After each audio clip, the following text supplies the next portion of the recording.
Ok, aujourd'hui je suis à Bonneuil dans le 94 chez GB Motors 94 pour essayer, non tout ça c'est fait, la nouvelle Speed Twin, c'est bien. Triumph s'est pas endormi sur ses lauriers pour renouveler le modèle. Ils ont apporté pas mal d'améliorations, ça se voit pas comme ça du premier coup d'œil. On va aller d'avant en arrière, on a toujours des Metzeler Racetech RR sur deux jantes de 17 pouces. À l'avant il fait 120 de large et à l'arrière il fait 160. On a gagné deux disques de 320 mm de diamètre contre 305 l'an dernier. On a aussi gagné des Brembo M50 4 pistons à l'avant.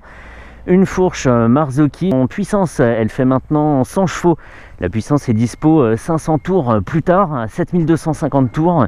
Et le couple, lui par contre, et ça va être très intéressant sachant que c'était déjà pas mal avant, lui le couple est dispo 700 tours plus tôt à 4250 tours. Elle fait 216 kg, il y a toujours 14 litres et demi de réservoir. Moi ça me paraît assez peu. À l'arrière c'est un disque de 220 mm avec un étrier 2 pistons.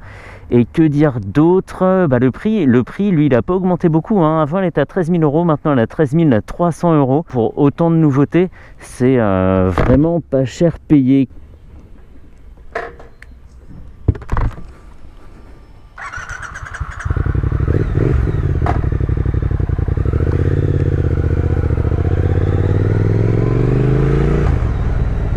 Donc là, j'ai commencé en mode sport. Histoire de ne pas oublier, je vais mettre direct dans le mode le plus intéressant. Voilà, quoique c'est sujet à débat.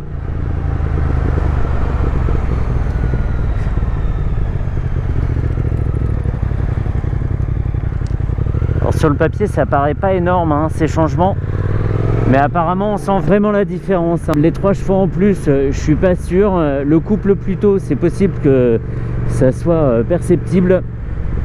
Et le freinage, apparemment, ça change beaucoup de choses. Sachant qu'elle freinait déjà très bien avant. Mais on va voir ce que vaut cette mise à jour. Et c'est vraiment une moto que j'adore. Je risque peut-être de ne pas être très objectif là, pour le coup. Je vais essayer de garder mon calme et mon sang-froid. Et d'être le plus neutre possible. Est-ce que j'ai tout dit? 13 300 €, c'est 300 € en plus. La puissance plus tard, le couple plus tôt, la fourche, les freins. Ouais, non, je crois que c'est bon. Et on est toujours sur cette moto qui ressemble vraiment à une grosse Street Twin. Elle n'est pas énorme. Merci le réservoir de 14 litres et demi pour ça, même si ça ampute un peu d'autonomie. Mais en fait, elle fait massif de l'extérieur. Mais une fois dessus, c'est pas du tout visible. Ok. Ce que je te propose, c'est de te calmer.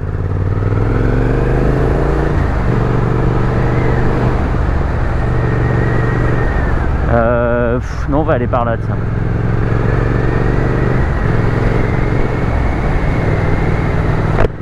C'est le super confort.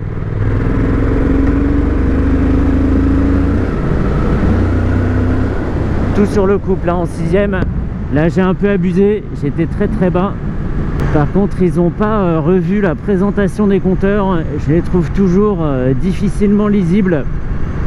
Je les trouve pas très agréables ces compteurs, à la fois dans l'orientation et dans leur présentation. Ça manque un peu de contraste pour les graduations. Et je trouve qu'on saisit pas l'information du premier coup d'œil. Depuis la première Stroxon que j'ai essayé, j'aime pas cet arrangement. Mais sinon, finition, rien à dire. Ça, c'est une petite plaque d'alu brossé, là, j'ai l'impression. C'est toujours nickel chez Triumph, il n'y a évidemment pas besoin de le rappeler. Ah, ça freine fort, punaise. À la fois ça freine fort et la fourche est rigide exactement comme il le faut. On perd pas en contrôle sur le freinage, la moto s'écrase pas sur le devant et c'est super agréable du coup.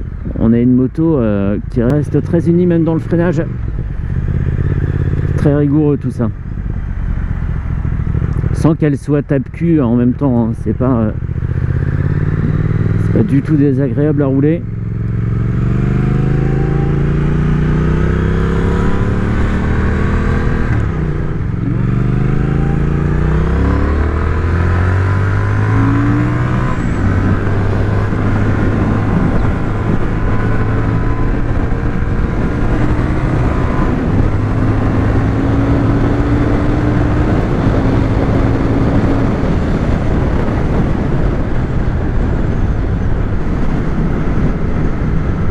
Waouh. Waouh. J'étais à la puissance maxi, j'étais arrivé en zone rouge à un petit peu plus de 7000 tours. Mais en fait, on se repose surtout sur le couple. On a déjà bien exploité le moteur avant, donc avec ce couple dispo à 4250 tours minute. En fait, quand la puissance arrive, quand elle est dispo en fond de régime, on n'en a déjà plus besoin en fait. Ça n'apporte rien, il n'y a pas de coup de pied au cul supplémentaire, on s'est déjà tellement accroché au guidon avant.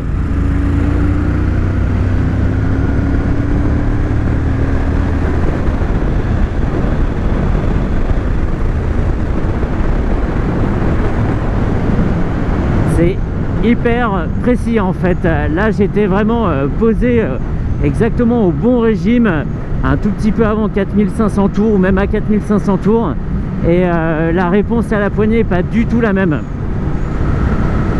Il y a un regain comme ça et c'est extraordinaire, hein.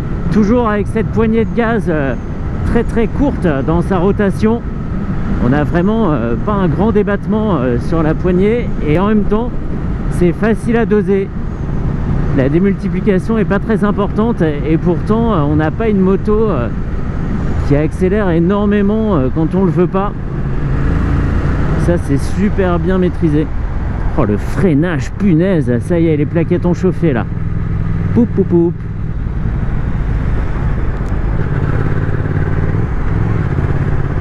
L'amortissement est souple quand il le faut. Parfait. Ouais, pour parfaire le côté sportif de cette moto, parce qu'elle a vraiment un côté sportif, ce qu'il faudrait presque, c'est l'ajout d'un shifter. Ça serait pas mal, parce qu'en insertion comme ça un peu virile, c'est sympa de pouvoir claquer les rapports de façon sûre et pas à la volée. C'est toujours un débat, est-ce que passer les rapports à la volée ça fait du bien ou pas à la boîte, ou est-ce que ça lui fait du mal précisément? Ça je sais pas encore. Bon, dans le doute, j'en abuse pas trop.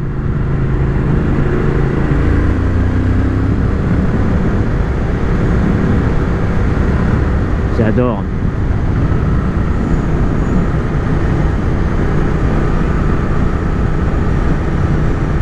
J'avais réessayé la Speed Twin il y a à peu près un mois, donc l'ancien modèle, histoire de me la remettre un peu comme ça en tête, mais là comme ça je saurais pas dire s'il y a vraiment eu énormément de mieux. C'est difficile à percevoir, hein.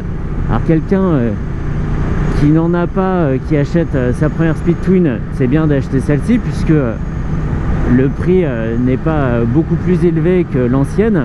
Par contre, quelqu'un qui a déjà une Speed Twin, je suis pas sûr que ça vaille le coup de passer sur celle-ci, l'autre faisant déjà parfaitement le travail. Il faudrait qu'un propriétaire essaie celle-là pour nous dire si c'est effectivement profitable de changer de version.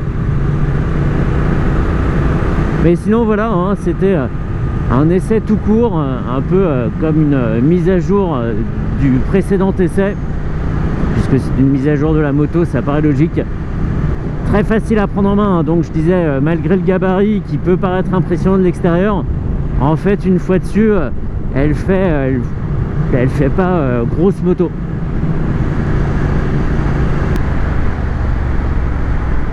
Oh les freins. Effectivement, je pense que le seul truc que j'arrive à percevoir, c'est les mieux au niveau du freinage. La mise à jour avec les Brembo M50. Pour le reste, pour le couple, c'était déjà tellement bien en fait que c'est difficile de percevoir la petite touche en plus. Mais sinon voilà, très content, hein. Alors c'est un essai hyper rapide, mais moi j'ai pas perdu mon temps parce que c'est une moto que j'adore, et puis voilà, ça valait le coup de faire ça en complément du précédent essai qui était vraiment une première prise en main, une découverte de la machine. Voilà, et bah c'est tout, hein. À jeudi prochain, on peut se quitter.